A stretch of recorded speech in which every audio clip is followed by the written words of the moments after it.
이번 강의에서는 공공조달관리사 교재 제3권 물품, 용역, 공사계약 일반에 대한 내용을 다루겠습니다. 계약관리의 일반 절차부터 품질관리 및 조달 기술 제품까지 체계적인 공공계약 실무 가이드를 제공합니다. 이번 교재의 목차는 다음과 같습니다. 첫째, 계약관리 일반 절차. 둘째, 물품 계약관리. 셋째, 용역 및 다수공급자 계약관리. 넷째, 공사계약관리. 다섯째, 공공조달 품질관리. 그리고 마지막으로 공공조달 기술품질 제품에 대해 다룰 예정입니다. 제1장 계약관리 일반 절차입니다. 공공계약관리는 계획 수립부터 계약 종결까지의 전 과정을 포괄합니다. 효과적인 관리를 위해 각 단계별 핵심 원칙과 절차를 명확히 이해해야 합니다. 관리 범위는 계획 수립에서 시작해 계약 변경, 이행 관리, 그리고 계약 종결로 이어지는 전체 생애주기를 관리하는 것입니다. 주요 산출물로는 계약 이행 계획서, 성과 지표인 KPI, 분쟁 대응 체계 등 체계적인 문서화 및 관리가 포함됩니다. 핵심 가치는 대등, 공정, 투명의 원칙을 지키며 성과와 리스크의 균형을 이루는 것입니다. 이번 장의 학습 목표는 계약 관리 역량 강화입니다. 공공계약의 원칙부터 실무적 관리 절차까지 학습하여 체계적이고 투명한 계약 관리 역량을 확보하는 것을 목표로 합니다. 구체적으로는 첫째, 기본 원칙을 이해하여 계약의 법적 성격과 자유의 원칙 및 제한사항 등 공공계약의 기초 개념을 정립합니다. 둘째, 변경 및 조정 요건을 파악하여 물가 변동 및 설계 변경 등 계약 금액 조정의 사유와 절차를 숙지합니다. 셋째, 이행관리 역량을 습득하여 자원 투입, 하도급 관리 및 성과 점검 등 실질적인 이행관리 방안을 익힙니다. 넷째, 분쟁 해결 절차를 숙지하여 계약 종결 과정 및 분쟁 발생 시 민사, 행정적 해결 수단을 알아봅니다. 계약의 법적 성격은 사법상 계약과 공공성의 조화를 이룹니다. 공공계약은 기본적으로 사법상 계약으로서 사적 자치의 원칙이 적용되지만 공공성과 공정성 확보를 위한 법률적 제한이 동시에 존재합니다. 핵심은 사적 자치 원칙과 공익적 규제의 양면성입니다. 사법상 계약은 대등한 당사자 간의 합의에 기초하며 사적 자치의 원칙이 적용되어 민법의 계약 관련 규정이 준용됩니다. 그러나 공공성 및 강행 규정 측면에서는 예산회계법 등 공법적 제약이 따르며 공익 실현을 위해 강행 규정이 우선 적용되고 부당 특약은 효력이 없습니다. 또한 행정규범과의 접점에서 입찰 및 계약 집행 과정에서 국가계약법 등 관련 법령과 행정규칙을 엄격히 준수해야 합니다. 계약 자유의 원칙입니다. 계약 당사자는 원칙적으로 계약 체결 여부, 상대방 선택, 내용 결정, 방식 선택에 있어 자유를 가집니다. 다만 공공계약에서는 공정성과 투명성을 위해 일부 제한이 따릅니다. 사적 자치의 4가지 자유는 다음과 같습니다. 첫째, 체결의 자유는 계약을 체결할 것인가, 체결하지 않을 것인가를 자유롭게 결정할 수 있는 권리입니다. 둘째, 상대방 선택의 자유는 누구와 계약을 체결할 것인가를 자유롭게 선택할 수 있는 권리입니다. 셋째, 내용 결정의 자유는 계약의 내용을 당사자 간의 합의에 따라 자유롭게 정할 수 있는 권리입니다. 넷째, 방식의 자유는 계약 체결의 형식을 구두, 서면 등으로 자유롭게 선택할 수 있는 권리입니다. 계약 자유의 제한입니다. 공공계약은 사적 자치의 원칙이 적용되나 공익성과 공정성 확보를 위해 법령에 의한 일정한 제한을 받습니다. 첫째, 공공성 및 공정성 확보를 위해 특정 업체에 대한 특혜를 방지하고 기회의 균등을 보장하기 위한 입찰 방식을 적용합니다. 둘째, 신의성실의 원칙을 준수해야 합니다. 이는 권리의 행사와 의무의 이행은 신의에 조차 성실히 하여야 한다는 민법상 대원칙입니다. 셋째, 부당 특약 금지입니다. 계약 상대자의 이익을 부당하게 제한하는 특약 설정은 금지되며 효력이 없습니다. 즉 무효입니다. 국가계약법 제5조에 명시된 계약의 원칙을 살펴보겠습니다. 첫째, 대등한 입장의 원칙. 계약 당사자는 동등한 지위에서 계약을 체결하고 이행해야 합니다. 둘째, 부당 특약 금지 및 무효. 일방에게 불리한 부당한 특약은 효력이 없음을 명시합니다. 셋째, 투명성 및 공정성 확보. 계약 과정의 모든 절차는 투명하고 공정하게 이루어져야 합니다. 이러한 원칙들은 상호 신뢰를 바탕으로 공정성과 투명성을 보장하는 핵심 가치로 작용합니다. 계약 관리의 접근법입니다. 성공적인 계약 관리를 위해서는 법적 안정성, 관리적 효율성, 행정적 투명성을 종합적으로 고려하는 다차원적 접근이 필요합니다. 먼저 법률적 접근은 계약서 및 관련 법령 준수, 권리와 의무의 명확화, 증거 확보 및 분쟁 대응, 그리고 클레임 및 소송 리스크 관리를 포함합니다. 다음으로 관리적 접근은 성과 목표인 KPI 달성 관리, 공정 및 일정 준수 확인, 품질 수준 유지 및 개선, 공급망 및 리스크 통제에 중점을 둡니다. 마지막으로 행정적 접근은 내부 규정 및 절차 준수, 감사 대비 및 문서화, 투명한 의사결정 기록, 그리고 내부 통제 시스템 운영을 의미합니다. 계약의 기능 첫 번째, 증거 기능과 관리 기능입니다. 증거 기능은 합의 내용의 문서화, 권리와 의무의 확정, 그리고 분쟁 시 입증 자료로서의 역할을 합니다. 관리 기능은 이행 절차의 통제, 성과 목표 관리, 그리고 리스크 사전 예방에 기여합니다. 핵심 포인트는 문서화된 계약이 분쟁 발생 시 판단의 기준이 되며 명확한 과업 범위 설정은 성과 관리의 기초가 된다는 점입니다. 계약의 기능 두 번째, 경제적 기능과 동기부여 기능입니다. 계약은 당사자 간의 리스크를 합리적으로 배분하고 대가 지급의 기준이 되며 성과 달성을 위한 유인책을 제공하는 경제적 도구로서 기능합니다. 첫째, 위험 전가 기능입니다.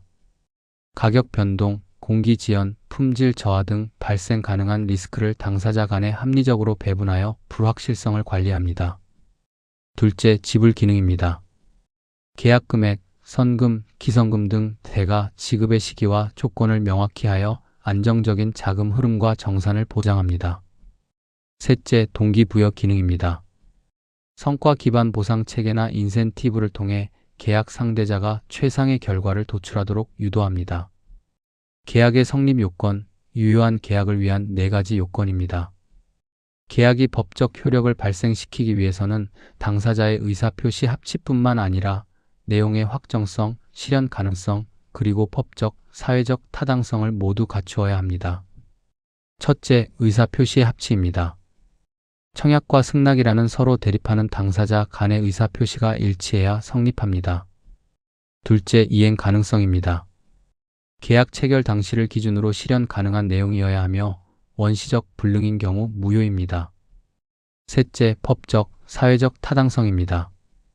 강행 법규에 위반되지 않고 선량한 풍속 기타 사회 질서에 반하지 않는 적법한 내용이어야 합니다.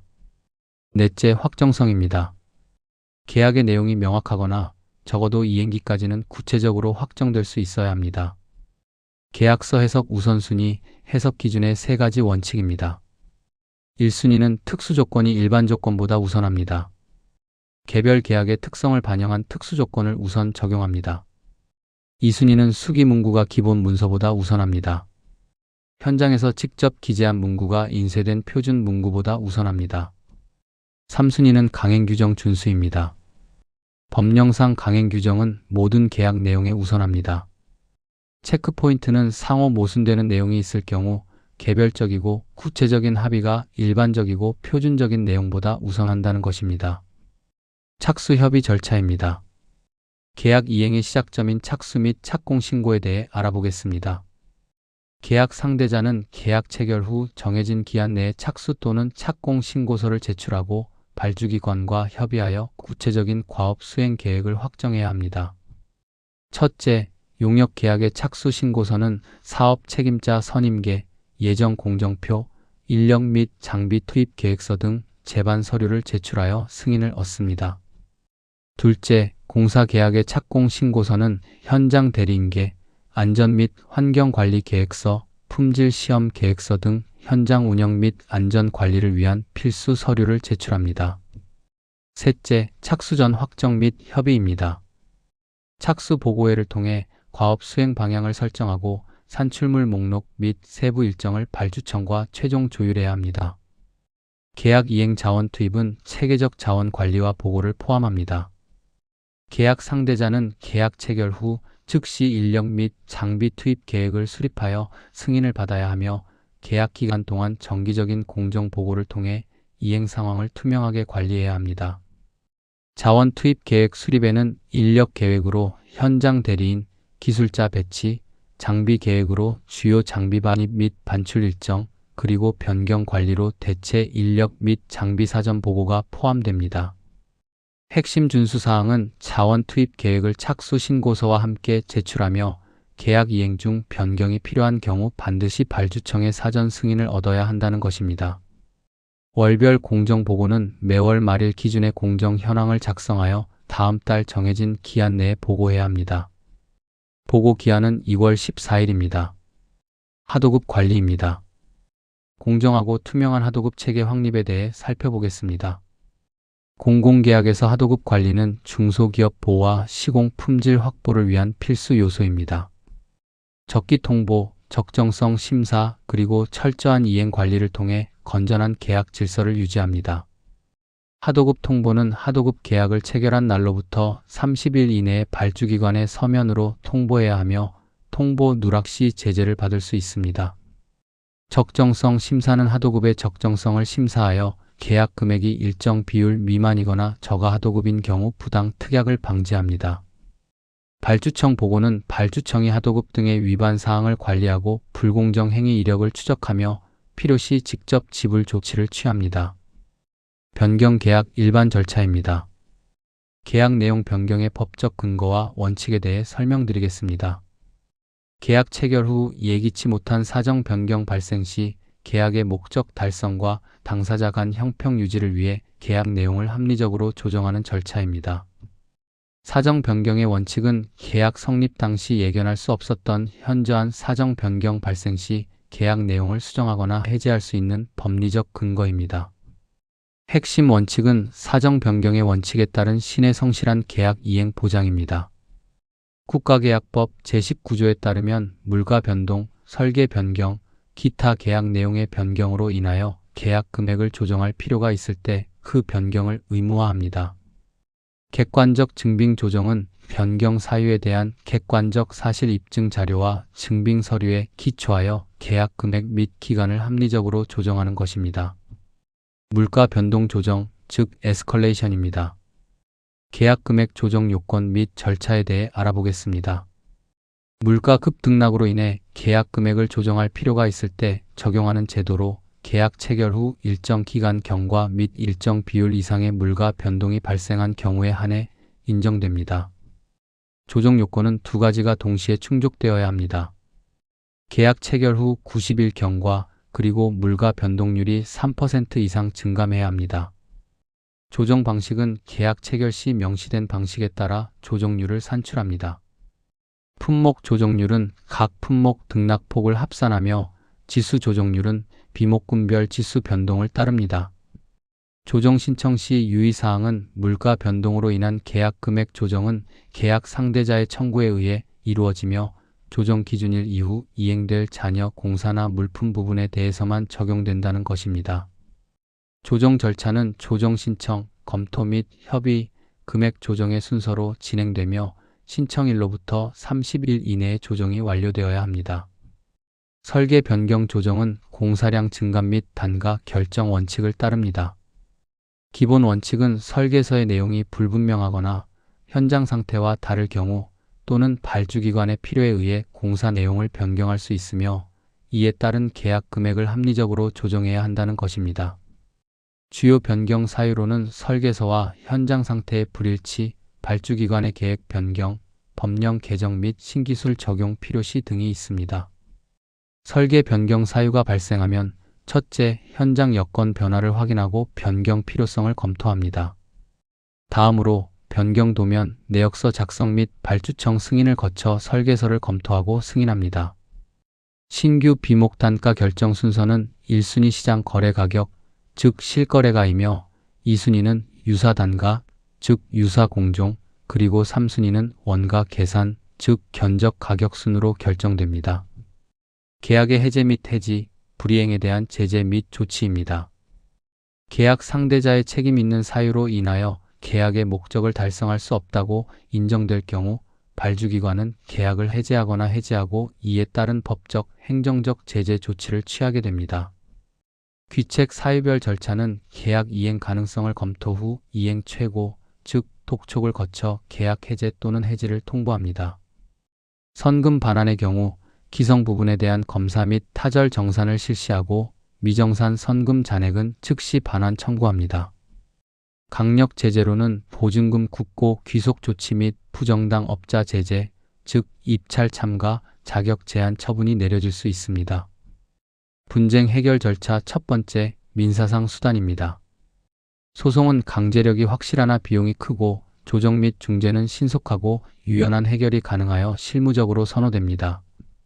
먼저 민사소송은 가장 강력한 강제력을 가지며 엄격한 법적 절차를 준수해야 합니다.